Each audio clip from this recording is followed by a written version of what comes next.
Hello, and welcome back to AP Environmental Science. Today I want to talk about health, toxicity, and risk. And ultimately, what we're looking at when we talk about health, toxicity, and risk is we're looking at the things that kill people. And globally, when we look at the top 10 causes of death, we're going to see that heart disease is really the big killer. And then respiratory infections and diarrheal diseases are going to be the next big killers. Having said that, though, very recently, two things have creeped up the list, and that is Alzheimer's and diabetes. And that's an interesting statement because it used to be that HIV/AIDS and things like SIDS and infant mortality were much higher on the list. And so that's an interesting statement about as diets change and as people are starting to live longer, the things that are affecting us globally actually are changing. And in some ways, that's good news. In some ways, that's bad news, right? But when we break it up between developing nations and developed nations, those causes of death, with the exception of heart disease, are radically different. When you look at developing nations, and we've talked about this, we already know that it's going to be mostly communicable diseases that result from contaminated food, water, from poor hygiene, from poor sanitation. And you can see that very clearly in this chart here. Now, when you look at developed nations, again, heart disease is the big killer, but they're diseases for people typically who live longer, right? And who are not as influenced by communicable diseases. So when we look at the developing nations, a good many of those things are preventable, right? Many of those things are preventable. Whereas there are fewer preventable things on the list of leading causes of death in the U.S. Now, having said that, that doesn't mean that these things aren't preventable. It's just that a lot of them have to do with just being older, right? And things that happen to you when you're older.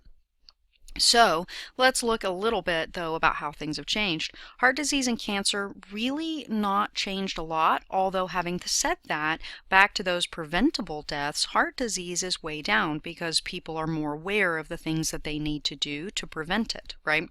Unfortunately, though, respiratory things are up more, and perhaps that has to do with some of the environmental pollutants that we're exposed to. There's some hypotheses about that.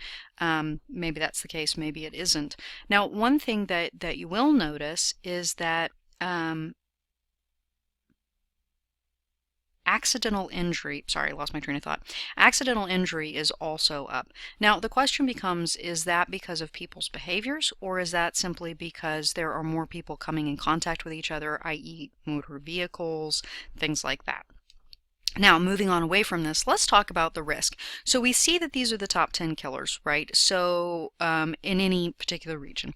So we think that, okay, so there's got to be some higher risk that you might die of one of those things, right? So ultimately, that's what we're talking about. Risk is the measure of likelihood that you'll suffer harm from any particular hazard. And there are four main categories of hazards, and that's physical hazards, biological hazards, chemical hazards, and cultural hazards. And we're not going to spend a lot of time talking about physical hazards because these are things that you don't really have a whole lot of control over, more than kind of where you choose to live. Obviously, if you live in a place that's got a lot of earthquakes, that's going to be a higher risk for you. So you can see where that's going there. But we do want to talk more about biological hazards. So biological hazards, there are really two categories of those. Non-transmissible diseases, these are genetic diseases, right? And transmissible or infectious diseases. And the ones that we want to concentrate on are the transmissible or infectious diseases because these are the ones that we can prevent, right? So how do you get a transmissible disease? Well, pretty much from another living thing. And that thing may be an actual animal. Okay, so your pets, livestock, wild animals, mosquitoes. It could also be something that a living thing is in, right? So food, water, air, and in this case, we're talking about your microbes. Women can transmit those diseases to babies, and so in some cases, babies can be born with diseases. That is the case with HIV/AIDS, for instance. And a real big infector of people is other humans, right? So when we start looking at this, the World Health Organization estimates that the 7 deadliest infections kill over 3 million people each year, and the majority of those people are going to be in developing countries where they don't have preventative measures or treatments for things that they do get. And again, pneumonia and flu are top of the list. Then we've got HIV/AIDS, malaria, your diarrheal diseases, right? These are all preventable, right? They're all preventable. So true or false, if we only had worldwide access to enough antibiotics, we could cure many viral and bacterial diseases. Well, having worldwide access to enough antibiotics would be great for some things. So this is false. And the thing that really makes this false is viral. You can't treat a virus with antibiotics. Antibiotics treat bacterial diseases, and that's a very important thing to remember. So if you're talking about HIV/AIDS, you're not going to treat that with antibiotics. You need to treat that with very specific antivirals, right? The flu is treated with an antiviral. So lots of people want to say, hey, let's just get more antibiotics. Well, that's great, but you're leaving out influenza, HIV/AIDS, and all of the other big viruses. Okay, so hepatitis, totally forgot to mention that. And then these are the big killers, as we already talked about. There are lots of highly publicized viruses, especially here. We hear about West Nile and SARS and MRSA and Zika and all of these things, but it turns out that just the regular old flu is the biggest killer virus worldwide, typically. And the major reservoirs of flu happen to be livestock, right? Mostly birds, yeah? Now, the catch is they jump from one species to another. They often mutate, and so sometimes, and that's the thing with the flu shot, right? It's not always accurate to the strains of flu that are floating around because the flu changes so much. I'm not saying you should not get a flu shot. You should get a flu shot if that is what you and your parents decide. But flu shots are really, really helpful, really helpful. As are all vaccines. Vaccines are good, right? Those things are good. All right, so why should people in the U.S. be concerned about infectious diseases that are concentrated in tropical nations? Well, who cares? Because we don't live in a tropical nation, you might be tempted to say. Workers for multinational companies frequently travel to tropical locations, may be exposed to novel pathogens. Infected immigrants from tropical nations entering the U.S. may not seek medical treatment. Several new mosquito species that have been accidentally introduced into the U.S. may vector disease. Global climate change, especially warmer temperatures during the winter, may expand the distributions of tropical diseases into places that weren't tropical before, or all of the above. Well, all of the above here are legitimate concerns, and we've seen it with the outbreak, the Ebola outbreak, where we had cases here in Dallas, and we've seen it with the Zika virus most recently. So these are legitimate concerns. With globalization, viruses are not contained. Infections in general are not pathogens, are not contained. Okay. Now, HIV is the other one. That's the big killer worldwide. And really, when you talk about slowing this disease, this is really a preventative thing. We have to prevent new infections to prevent further spread, because right now there's not something that you can do to cure it, right? And so we need to figure out where it's spreading. We need to look at the demographics. We need to look at the medical geography, if you will, of HIV. And so we need to figure out how to educate people on how not to get infected. Yeah. Now, the greatest risk factor to human health is other humans, global climate change, poverty, or viruses. Well, obviously, all of these things are risks to human health, but ultimately, it's going to be poverty that is the biggest risk to human health. Okay, and all of the things that we've talked about up to this point about making quality of life better, about making people healthier, those are all things that we can also use to prevent or reduce the incidence of infectious disease. And basically, when we're talking about reducing poverty, we're talking about decreasing malnutrition, improving drinking water, improving sanitation, improving hygiene, improving access to medical care, all of those things we've talked about. Okay, let's talk about chemical hazards. Toxic chemicals are typically things that are fatal, right? In smaller dosages, and we kind of measure that dose based on a concept called LD50. And LD50 is the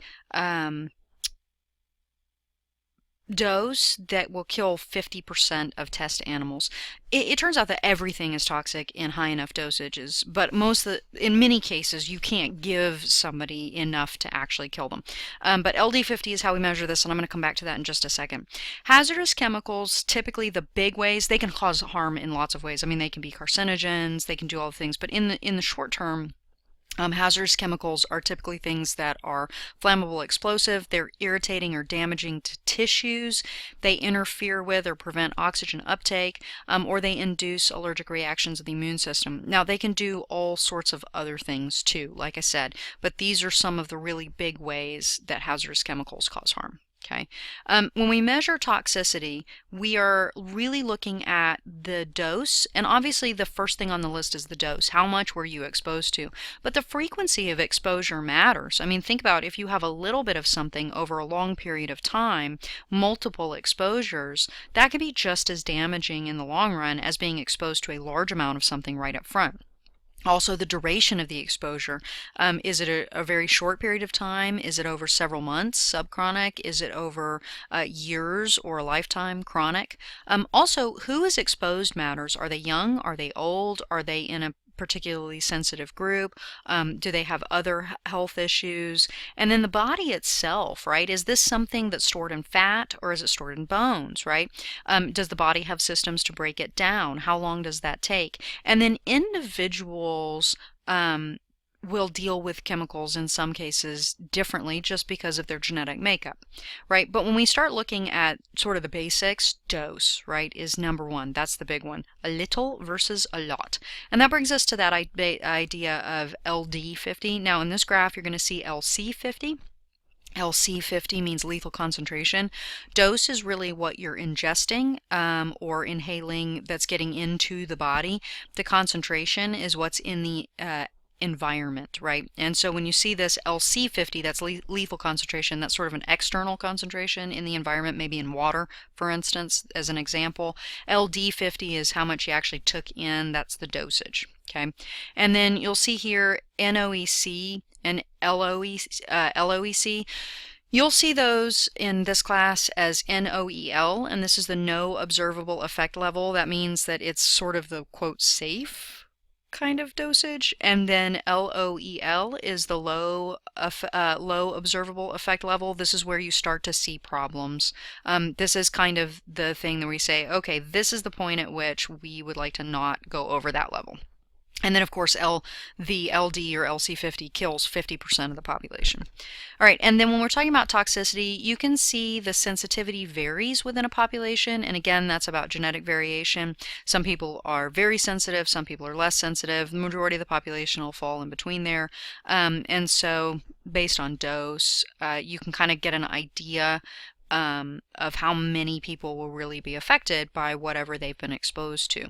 Now, the other really big thing is size, right? And so this goes back to the person who's affected, right? Adults, that would be the glass on the left, are going to be less affected than children, right? Because children are smaller. And so size really matters. A really large man versus a smaller woman, you're going to have two different responses there. Or you could have a really large woman and a small man, whatever, right? You get the point. And so that brings us to the dose response curve. And the response curve is about the body's relationship of response to the different amounts of whatever you're being exposed to.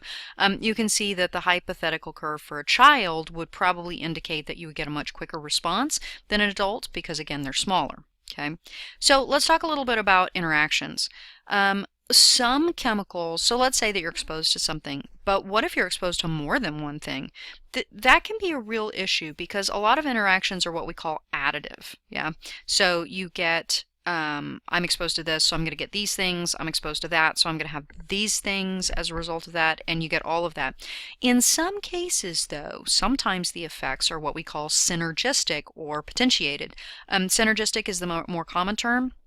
And this is where one enhances the other. So let's say that you're exposed to something that's not particularly poisonous on its own. And this happens with medications as a lot. It's why when they're advertising them, or if you are prescribed a medication, they'll ask you, are you taking this other thing? Because you may get a synergistic or an antagonistic response. So let's say that you have something, you're taking it, or you're exposed to something, doesn't really have major issues, doesn't cause a major response from the body unless it's in the presence of something else, which enhances that. And so now it's lethal, right?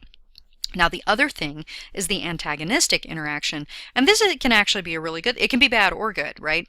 It's bad if you're taking a medication, maybe you're taking two of them, and one of them is antagonistic with the other one. So let's say you're taking a heart medication that keeps your heart beating normally, and you take some other medication, but it negates the effect of your heart medication.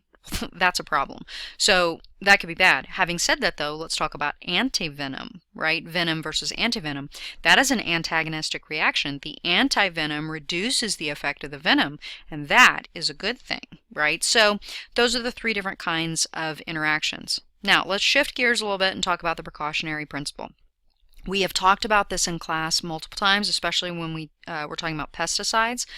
So there's an argument, there's the idea that if you have some evidence that is beginning to show, right, and we talked about this with a little bit with Love Canal and the chromosomal studies, right, if you have evidence that shows that there may be significant harm from a chemical, right, should that be enough to say you can't use it, right? But remember, a lot of times preliminary information turns out to not be correct. And so this is a really tricky thing, right? When do you go ahead and say, nope, you know what, the evidence shows that this is not going to be good for people?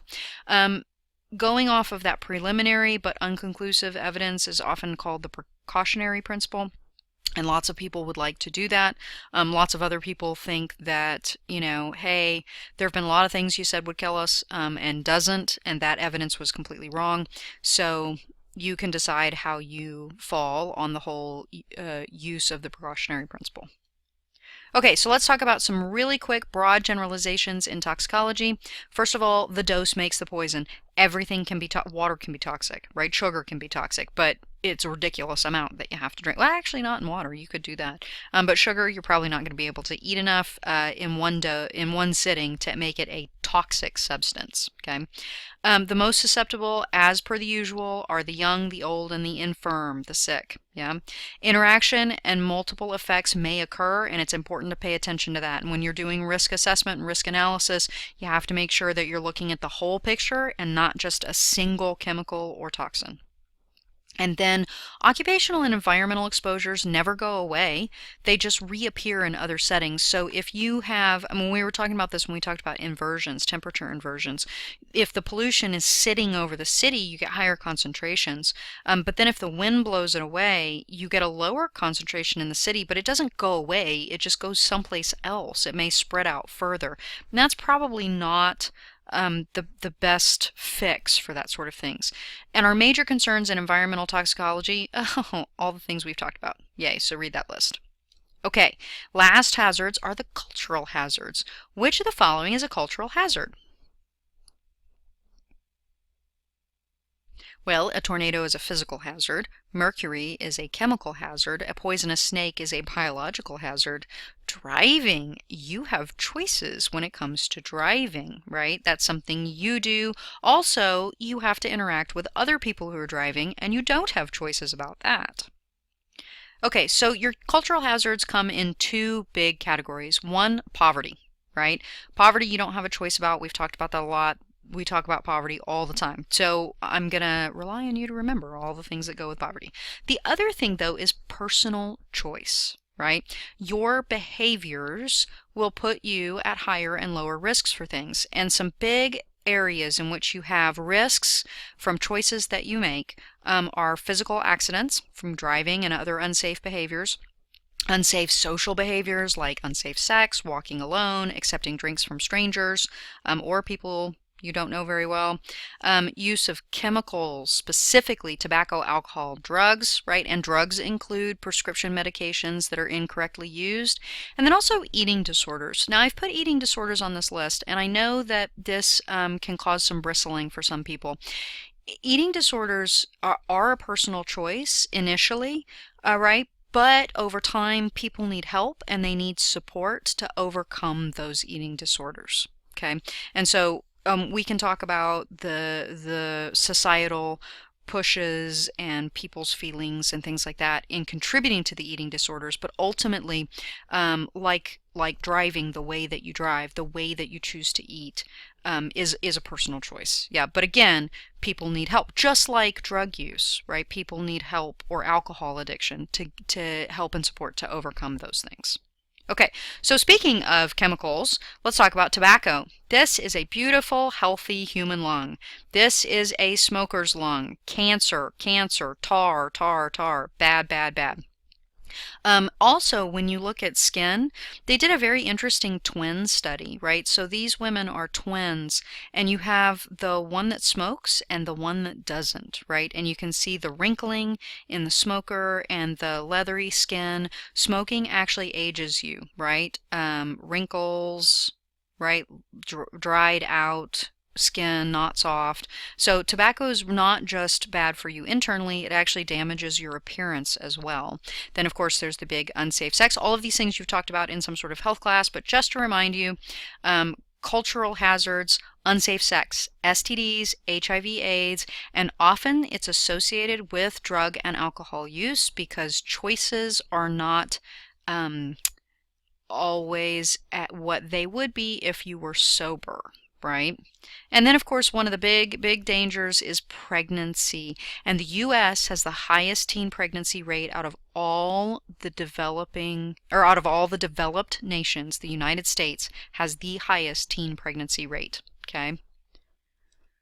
All right. And then alcohol. We talked about alcohol and unsafe sex, but alcohol and driving. And this is something that we know that people do. It is a bad choice. And also, alcohol affects your body. Your body is developing still, and whether you are still developing or not, it affects your body in really negative ways. It is essentially a toxin, and your body processes it as such, and it does damage as such. Okay, so let's talk about risk assessment. How do you know how these risks are going to affect you? Well, remember, risks are typically presented as probabilities, right? And so risk and probability we often talk about as kind of being like the same. You have a risk and then there's the probability. So the risk is the harm, the likelihood that you're going to come to harm. The probability is that likelihood, okay?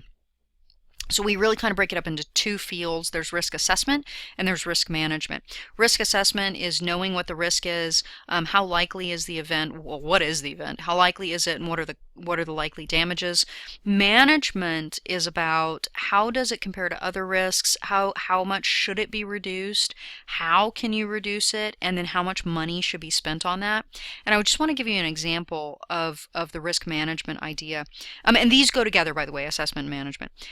But shoulder belts for safety belts, shoulder safety belts in airplanes.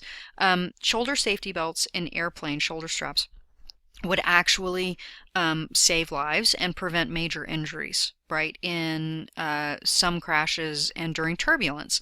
But it is more expensive to put shoulder harnesses in airplanes than it is to pay out injuries and lawsuits, right? And so there's that financial commitment. It plays a huge part. And so we look at all these other parts, and we're going to focus on the risk analysis, the reduction, and the strategies. But please know that financial commitment is a huge key to that. Okay. Now, when the EPA is doing environmental risk assessments, it does a hazard assessment, a dose response assessment, an exposure assessment, and a risk characterization. And we're going to talk about all of these in class. But essentially, the hazard assessment is how dangerous is the hazard and what are the health risks. The dose response is how much are you being exposed and how is that going to affect everybody. The exposure assessment is how long people are being exposed. And then the risk characterization ultimately is how many people will die in the end. And so when we're talking about risk analysis, right, we've got the risk assessment piece, the probability, the assessment, and the severity, right? And so ultimately when we do this, we're saying in the analysis piece, we're saying, is the risk acceptable? Okay, so the cost benefit analysis, which we've talked about, it's acceptable if the benefits outweigh the costs, right? And then is it acceptable, right, because people agree to it? I mean, think about skydiving. There's a huge risk there, but people agree to do it, right? Natural standards, is it a risk is typically considered acceptable if it is not greater than something created by a natural hazard. Skydiving, is that safer than having your house hit by a tornado? Maybe. All right. Revealed preferences. This is acceptable if the risk is not greater than those currently tolerated. And this is an interesting thing, and this goes back to people's perceptions, right? Driving is one of the most unsafe things that you actually experience throughout your day. But you will still get in a car and drive places, but you're not going to want to go fly a kite if there's a thunderstorm because you might get hit by lightning. Yet driving is a much greater risk. We accept the driving, we don't accept the flying the kite in a thunderstorm, right? So it's an interesting thing. There's some flexibility in here that's based on perception. And that goes to the idea of, what do people know about the risk? How do people view the risk? And then what would it take to actually tell people what the risk really is? And in some cases, it's important because you're like, no, we want you to know that you're taking a risk that you shouldn't, or say, hey, you can do this. It's not as risky as you think it is, right? And again, we'll talk about some of this stuff in class. And we've already talked about risk reduction a little bit earlier. Okay, so here's your question. Which group of U.S. citizens should be considered in setting limits for hazardous substances in the environment? So back to the environment. The majority of the public, pregnant nursing women, differences in the physiology of racial groups, children, individuals with compromised immune systems, or other health disorders. This is a good question, and all of these are groups that we look at when we look at risk assessment and risk analysis. However, when we set standards based on children. They are a massive group. They are much more sensitive to hazardous substances in the environment, and so we really do use children for that risk assessment group. And then the last thing that I want you to look at is just really when we start looking at that risk assessment for each of the things that we've talked about. These are all things that we talk about in class. What are the high risk and low risk ecological problems? And then of course we've got the high risk health problems, which we've talked about here. But what I put this in really so you could kind of see this, right? The one exception here is global climate change. For some people, they think it's a high-risk ecological problem. For some people, they think it's a low-risk ecological problem. And obviously, this textbook is on the high-risk side. But when we talk about global climate change, we will talk about the different arguments and the merits of each. Okay, that is it. Thank you for listening, and I will see you next time. Please make sure that you ask any questions in class. Write them down now. And remember, I should be able to ask you about any of these things, and you should be able to explain them to me. So if you feel like you can't do that, make sure you ask questions. All right, thanks, and see you next time.